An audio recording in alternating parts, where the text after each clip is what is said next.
Hello అండి, అందరికీ నమస్కారం. వీడియో ఎందుకు చేస్తున్నానంటే పావల శ్యామల గారు మార్నింగ్ నాకు ఒక 5 to 6 టైమ్స్ కాల్ చేశారు.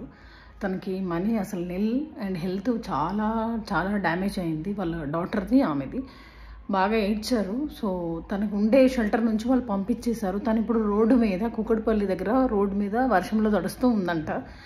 నాకు కాల్ చేస్తే నాకు చాలా చాలా బాధేసింది. సో నేను తెలిసిన మీడియా వాళ్ళకి అందరికీ మెసేజ్ పాస్ చేశాను. అండ్ సినిమా వాళ్ళకు కూడా చెప్పమ్మా, దిల్రాజ్ సార్కి చెప్పండి, కొంచెం మిగతా వాళ్ళకు కూడా ఇంటిమేట్ చేయమన్నారు. సో నేను అందరికీ మెసేజ్ చేసేసాను. సో ఇప్పుడు కొంచెం నైట్ అయింది కాబట్టి రేపు మార్నింగ్ కూడా నేను ఫాలోఅప్ చేస్తాను. తనకు హెల్ప్ చేయాలనుకున్న వాళ్ళు, రేపు తనని మీట్ అవుతున్నాను నేను. తనకు హెల్ప్ చేయాలనుకున్న వాళ్ళు నేను ఒక స్కానర్ ఇస్తాను, దాంట్లో మనీ వేస్తే వాళ్ళ పేర్లు కూడా చదువుతాను. సో తనకు ఒక షెల్టర్ అరేంజ్ చేయించేసి ఆమె అమౌంట్ అంతా నాకు ఇచ్చేసి ట్రీట్మెంట్, హార్ట్కి సంబంధించిన ట్రీట్మెంట్ జరుగుతుంది.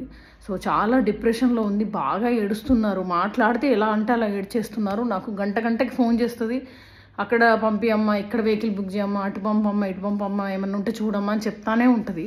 సో నేను తనకి మీ అందరి త్రూ హెల్ప్ తీసుకొని సపోర్ట్ చేద్దాం అనుకుంటున్నాను. లాస్ట్ టైం కూడా రామ్కి ఇన్ఫ్రా అండ్ డెవలపర్స్ నుంచి కూడా మేము మనీ ఇచ్చాము. సో ఇంకా నేను ఇవ్వడానికే ట్రై చేస్తాను, తనకి హెల్ప్ చేయడానికి ట్రై చేస్తాను. చాలా చాలా బాధేసిందండి. ఆమెకు ఒక 70+ 75+ ఉంది ఏజ్. ఈ ఏజ్లో ఎక్కడికి వెళ్తుంది ఆమె, ఏంటి ప్రాబ్లమ్స్ అని. సో నేను మా అసోసియేషన్ శ్రీదేవి మేడం కూడా ఇంటిమేట్ చేశాను. అండ్ అందరికీ కూడా ఈ వీడియో పంపించి తనకి ఇంకా ఏమన్నా మనీ వస్తే అన్నీ కలిపి ఆమెకి ఇంకొకసారి మనం సపోర్ట్ చేద్దాం, ఆమె బతుకుండగా. Thank you so much. Please support.